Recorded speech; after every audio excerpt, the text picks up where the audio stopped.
Greetings. One of the most familiar sights on the roads, the good old Mini. It's been around for 30-odd years now, so I guess we can judge it to have been a success.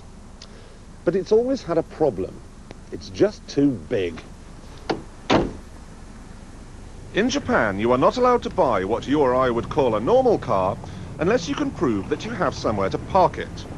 If you can't, you're only allowed to buy what they call kai jidosha. In English, a car so small it can fit inside a cornflake packet. It must be less than 55 inches wide, its engine must be smaller than 660cc, and that's very small, and it must be physically incapable of exceeding 87 miles an hour. But there's nothing in the law that says how fast these cars are allowed to accelerate, which is where this comes in.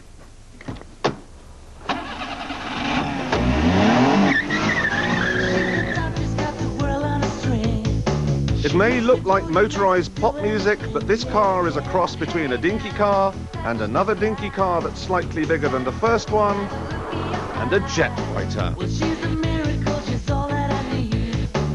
Like the water and the air that I breathe, yeah, yeah. Hey now, reach the sky. There's a certain kind of look in your eyes. It's the Mitsubishi Dangan, Japanese for bullet, and it meets all the rules and regulations, so you can buy one in Tokyo even if you don't have anywhere to park it. So how come then that it will thrash a Golf GTI in a traffic light Grand Prix? And what about that huge spoiler? And how come the rev counter reads to 9,000 RPM? And how come it's such enormous fun? To find out, you need to look under the bonnet. Now, it has a 3-cylinder engine, so it sticks to the letter of the law completely. But the spirit? No, not really. You see, each of those cylinders has 5 valves. It has a turbocharger. It has an intercooler. It is an outrage.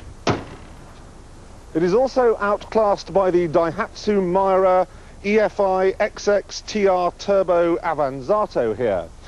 Now, like the Dangan, you can get 4 adults in there and a wee bit of shopping. It also has a multi-valve turbocharged engine, but it goes much, much further than that.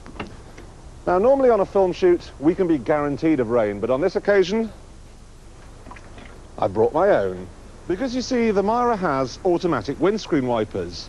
If I pour water onto this sensor here, they wipe automatically. Unbelievable. It also has automatic headlamps.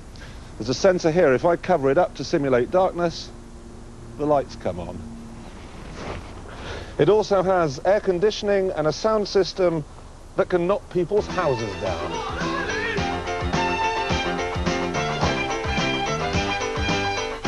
What we have here then is the world's littlest limo, the best pocket rocket of them all, a little red boosted rooster. The thing about driving a car like this is you feel very socially responsible because it's small, it's environmentally friendly, and it's economical. You should be able to do more than 60 mpg. But at the same time, you feel like a complete hooligan because you want to drive so fast all the time. There really is something here for everyone. It's environmentally sound, yet it's more fun to drive than even the most exotic supercar. It's as practical as any hatchback, yet it's so minute, it can completely revolutionize the way you go shopping. We're shopping.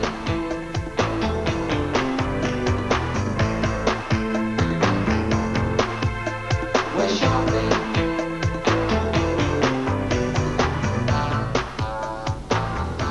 Vacuum cleaner.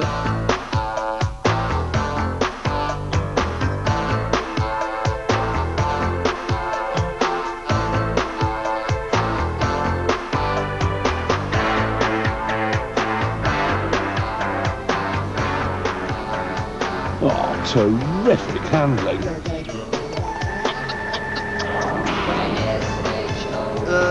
No thank you. We're shopping. We're SHOPPING.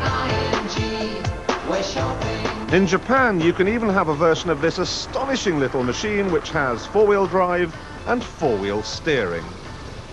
Now, you might imagine that it would represent just about the ultimate of what you can do with a microcar. But you'd be wrong, because you'd be reckoning without the Honda Beat. No roof this time, and no turbo either, just a straight 12-valve, 3-cylinder engine. But would you just look where they've put it? What we have here then is a mid-engine 2-seater convertible, which in Japan costs £7,000, round about a tenth of what Ferrari charged for that other mid-engine 2-seater convertible, the Mondial. Now you're probably thinking all about quarts and pint pots. How is this 6'5" person going to fit in a 1-inch car? Simple. What's more, this 6'5" person really likes this 1-inch car. I adore this tiger skin upholstery. The instrument binnacle is superb and the stereo is something else. Odd, isn't it, that a car born out of a need for common sense has become a fashion accessory?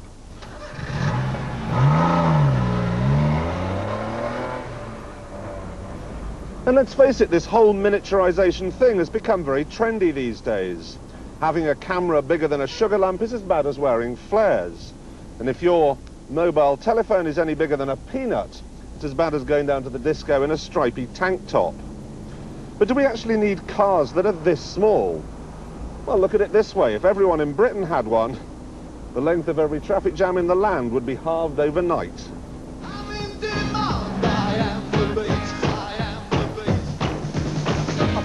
Now, unlike the others, the Beat is not what you'd call fast. It is, however, what you'd call loud. At 20 mph, it sounds and feels like you're doing 200 in a V8 muscle car. And that's the point. The Beat may look like a serious sporting cross-country thriller, but in fact, it's at its best as a mercurial urban street fighter.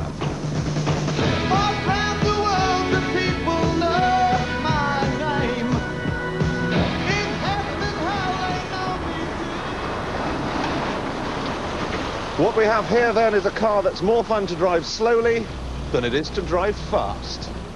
See you, fatty.